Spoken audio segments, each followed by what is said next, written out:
Thank you. Rose, could you call the roll, please? Councilmember Vogler? Here. Councilmember Wagner? Here. Councilmember Greenlee? Here. Councilmember Lindsay? Here.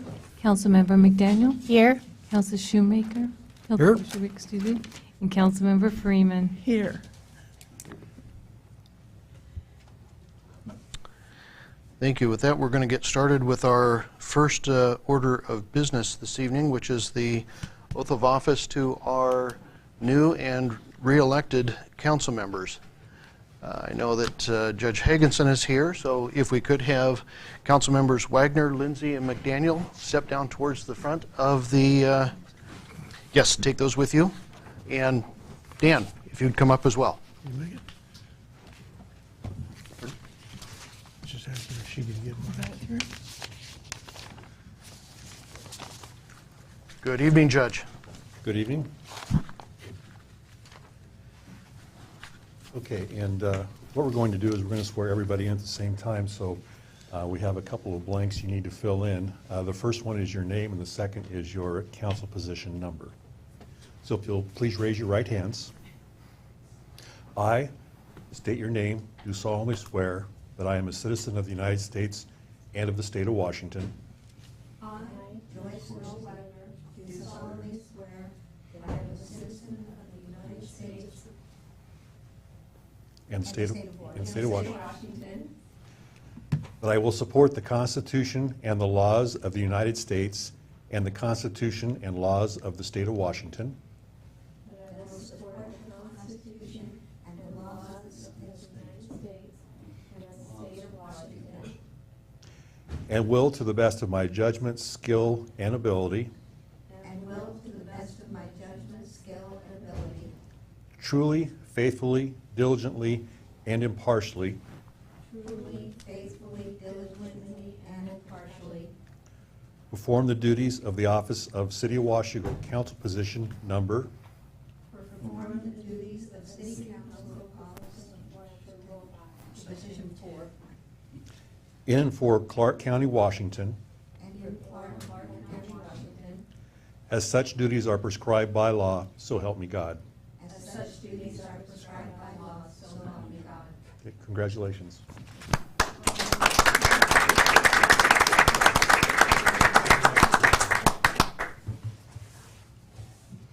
Go ahead and sign.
Okay, moving into the rest of the agenda. This is a special meeting, so all the items that are listed on the agenda are the only items that we can discuss and bring up this evening. Do we have, Rose, any correspondence tonight? Okay. Are there any members of the public that would like to speak to anything on the agenda? Okay. Moving to the consent agenda. This evening, the consent agenda has 4 items on it. Your workshop minutes of December 7th, 2015. Your council minutes of December 7th, 2015. Your accounts payable checks totaling $106,057.94. And your payroll checks totaling $186,801.09. Council? Mr. Mayor, I ask unanimous consent that the consent agenda be approved as read. Hearing no objection, so ordered.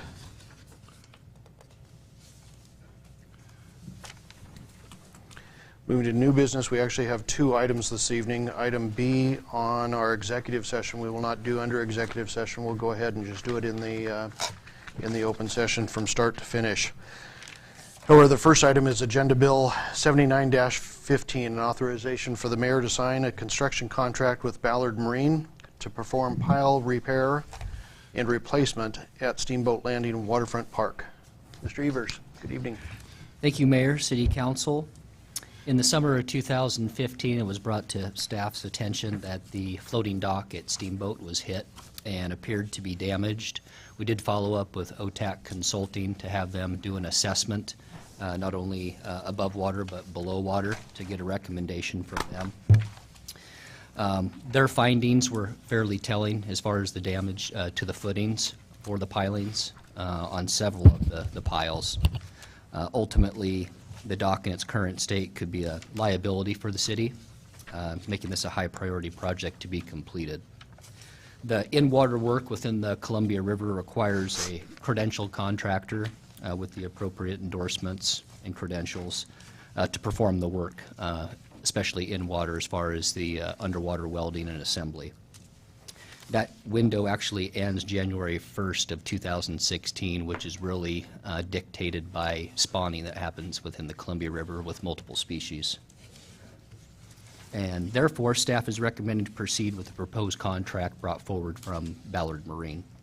So the recommended action this evening is to award the contract for the Steamboat Landing Dock Pile Repair to Ballard Marine Construction and authorize the mayor to sign the contract documents. Thank you, Trevor. Council? Mr. Mayor, I move that we award the contract for the Steamboat Landing Dock Pile Repair to Ballard Marine Construction and authorize the mayor to sign the contract documents. Second. I've got a motion and a second to award the contract for the Steamboat Landing Dock Pile Repair to Ballard Marine Construction and authorize the mayor to sign the contract documents. Council discussion. David? Do we have any idea who hit the pilings? We don't at the time. We checked with the Port of Kamaswashugal as well as the Marine Board. We didn't have any findings or any type of evidence that would lead us to the individual that struck the dock itself. Obviously, it's high use down there, not only at Steamboat Landing, but further to the east with Cottonwood Beach, as far as a lot of boats that are shoring there on the beach. But we didn't have any leads at the time. If we subsequently identify who hit the pilings with a boat, can we go after them for the expense of having to repair it? We can submit a claim potentially with our insurance authority, with WCIA, with a compelling argument depending on what's brought forward at that time. Okay, thank you. Connie Jo? Just curious, can you tell what size craft it was? Little, Not able to big? tell what size of craft it was. Fairly robust to be able to compromise the pilings and basically pull those away from their anchors that are embedded in the river bottom. It was a fairly significant abrupt crash, if you will. Okay. Any other questions? Michelle? Were there multiple bids for this contract, or just? No, this was not a sole source, but again, a credentialed, somewhat specialized work to be performed. So there are others in the industry. We do have the ability within the RCWs in declaring an emergency when something like this happens to be able to get bids and proceed. You got bids, though, even though it's an emergency, you got bids? We got a bid from Ballard to be able to perform the work. Solicit. We solicited 3 at the time in our first round, and we had no responsive bidders. At that time, we did not have the permits to be able to do the in-water work, which was brought to our attention by Ballard. Other questions, comments? Okay, I've got a motion and a second to award the contract for the steamboat landing dock pile repair to Ballard Marine Construction and authorize the mayor to sign the contract documents. All those in favor? Aye. Opposed? Motion carries. Thank you. Second item is in regards to a property acquisition for parkland at 2036 Main Street. Trevor, are you going to take this one? Don?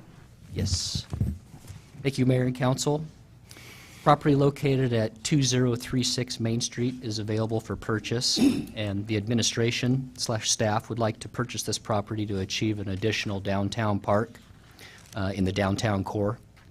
The attached purchase and sales agreement and addendum/amendment to the purchase and sale agreement lists the contingencies, which there are several, that must be met prior to the city purchasing the property.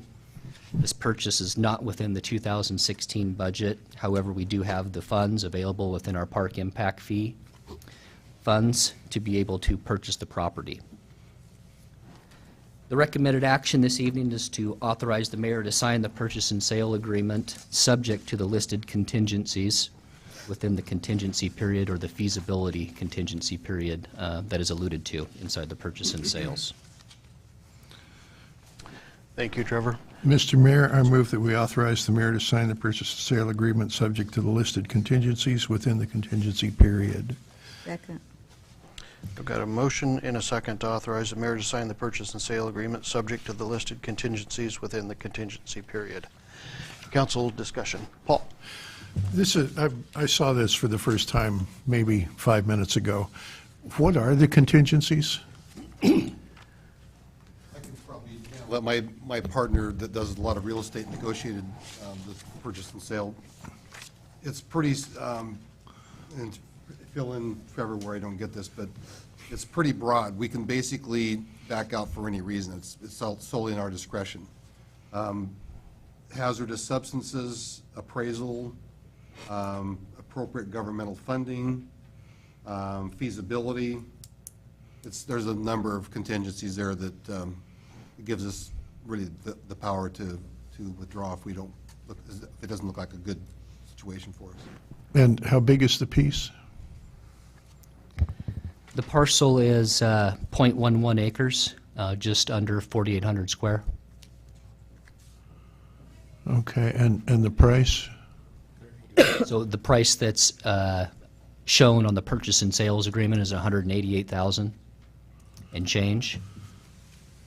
I pulled up on Clark County GIS as far as the assessment, not the appraised market price.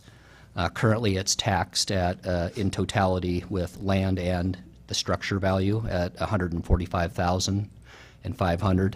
The land value is $45,000 and the structure is $100,500. What's on it now? So, yeah, historically it's been utilized essentially for residential. The structure, I don't know exactly the date that it was constructed. We can get that information, but it's been a rental to our knowledge and utilized residential. It's a single-family home then? As a rental?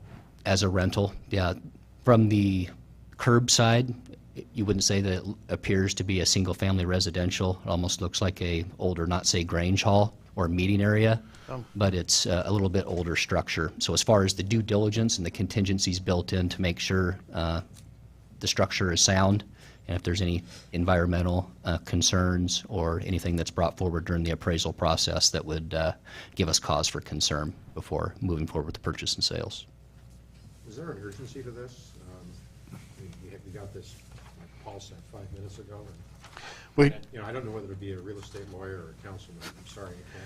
We apologize it came to you in the form that it did. We anticipated a lot of this being taken under consideration, including the contingencies and the other pieces of it in executive session prior to coming back into regular session for an approval from the council. So the property is for sale. There have been multiple showings of the property and we're just trying to make sure that we secure it.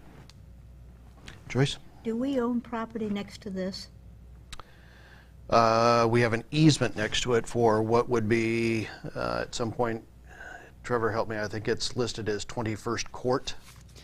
Yes, transportation circulation with full build-out of the downtown core and tying into A Street that abuts Pendleton Woolen Mills.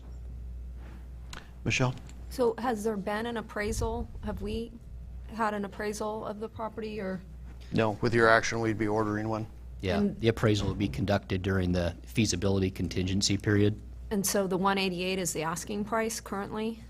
190 was the asking price. Yes, so currently built into the purchase and sales is 188,000 and change, I believe. You mentioned 145 figure somewhere? That's the assessment on the Oh, county's, okay. Clark County Assessor's Office. And would we have naming rights, the city, or the ability to name and sell the rights to it? We've never, yes, we've never Okay, sold naming rights to a park that I know of. it's a good way to make money. Maybe you can sell it. Yeah. Gunny Joe? So is this part of those parcels we talked about a few months ago? It's probably a Let's- question best in executive session. So we're still having the executive session, because I was curious, that was my next question. is- We're not on this item, no. Let me just say the executive What? session, I didn't feel that it qualified. That's why we're not doing executive session. Or an But you're saying it's best that I ask this question in executive session? Unless it relates to the price of the property, then or the price would increase. Now, if there's associated properties, it may qualify for executive session. If there's associated properties nearby, then it may get into that. Clear as mud. I know, sorry about that. We're just trying to make sure that we all stay legal.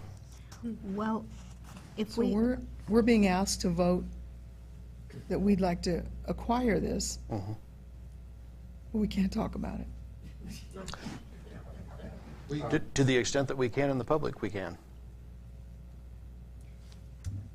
But we don't know, I guess the frustration is that we don't know what our limitations are. I'm asking questions that I can't ask, shouldn't ask. And that's why we have Don here. David? Yay, Dawn. I take it we can't talk about where this thing is located? Yes, sir. Nope, you've got the address right there. Right here. Look, Yeah, can you help me out with that? Where is that? here's the post office. Okay. So here's Main Street. It's this parcel Hold right up the here. Zillow Where's- on it, where's the it's barber shop? 195. Barber shop. There's a bar and grill. Not too far off. The 196. This is 20th, Okay, If you- I know where it is. Don? If 21st. If you approve the purchase and sale agreement, there's a lot of things that are gonna happen, and we still can back out. So if the appraisal comes back, it's not an appropriate purchase, or if there's hazardous material, really for any reason, we can back out. So this would tie it up while we do our due diligence, if you're inclined to go that far with it. Well, that's comforting. Joyce? so I understand if we vote and approve this, then all we're giving you is the ability to negotiate and to go into, We'll actually have, this agreement will be signed, and then the contingencies are broad enough to allow us to withdraw if we're not comfortable with any aspect of it. Did we lose our earnest money? No. No. Paul?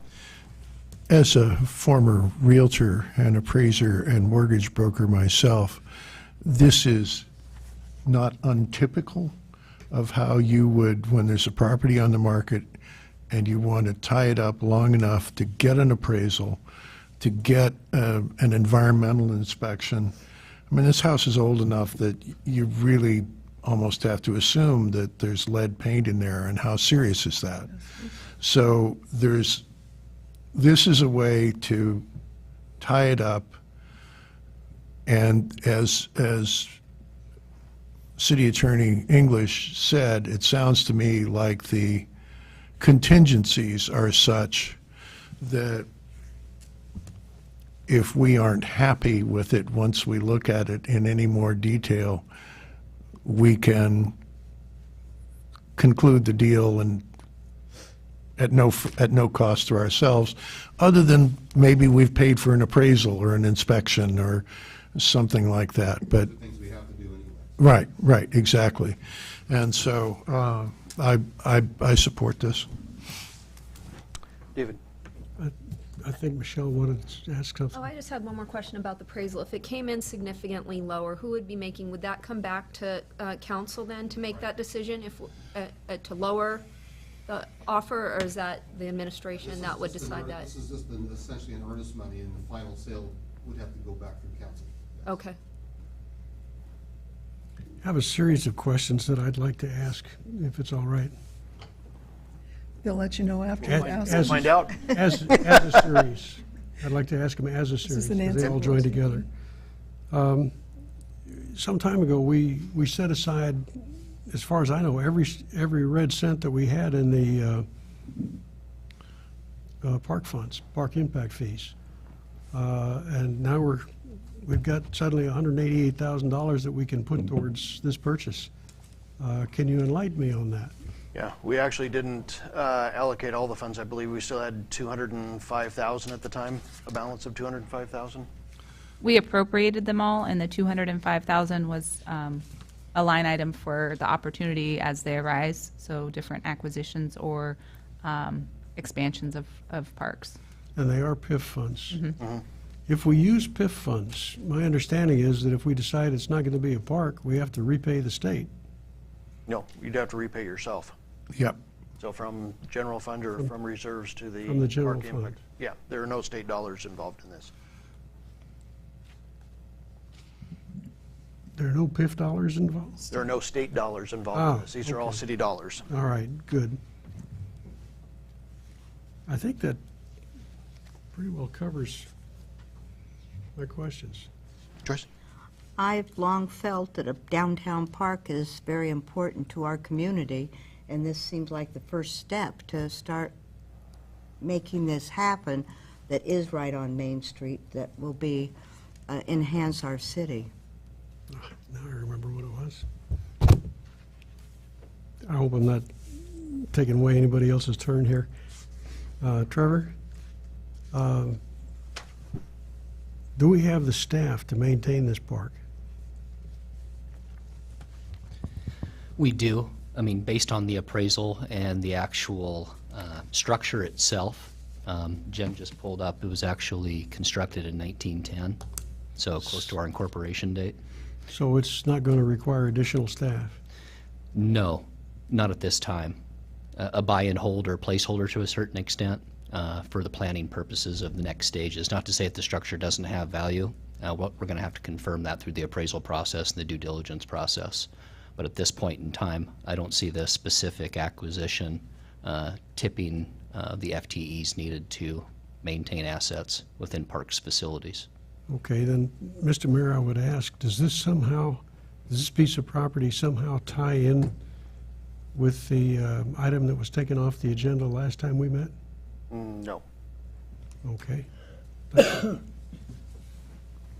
County Joe? Do we have plans for the building? I don't think we've got any firm plans. I believe the park staff is very interested to get inside and see the inside of the building and the potential usability of the building. I believe when And it if was it's- originally if it's- instructed, it was 1910, I believe that was the original home of the Washougal Telephone Exchange is what it was built for. If it's sound, the parks, is it the Parks Board that would make the decision on how it's going to be used, or is it the council? Council? I don't Brett? get to. How big's the site? Tenth of an acre? Yeah, it's just under 4,800 square, 0.11 acres. So how would that be used for a park? It's pretty small. As just one piece of property, it would be small, It's going to be assembled with other pieces nearby? potentially. Okay. Along those lines, I would simply observe that while it's not appropriate for the city to purchase property for speculative purposes, if we did purchase it, we could trade it for another piece of property. We could sell it and use the proceeds to purchase another piece of property. So buying this one does not lock us into a location. But that's not in our minds right now. We're not, Exactly, Correct. exactly. But it doesn't, the only thing to say is that it does not lock us into a location. Joyce, this could be the beginning of our community center. You could play caroms in there or something. Other questions, comments? Okay, I've got a motion and a second to authorize the mayor to sign the purchase and sale agreement subject to the listed contingencies within the contingency period. All those in favor? Aye. Aye. Opposed? Motion carries. Thank you. With that, it concludes the main portion of the agenda. We are back at an opportunity for any of the public that would like to address council for any items that are on the agenda. Okay, seeing none, I have no items for you this evening. Any items from council members that pertain to the agenda itself? Okay, seeing none, we will go ahead. I apologize to do this to the public, but we'll go ahead and ask that you all please leave the room so that we can have an executive session in regard to labor negotiations. And Don, I believe we can still follow through on property acquisition as well. There would be no action to follow on property acquisition. Yeah, we can cover that. There is expected action to follow on the labor negotiations, and I would assume we'll probably be about 25 minutes. Paul, did I sign off on that stack? No, this is. New one?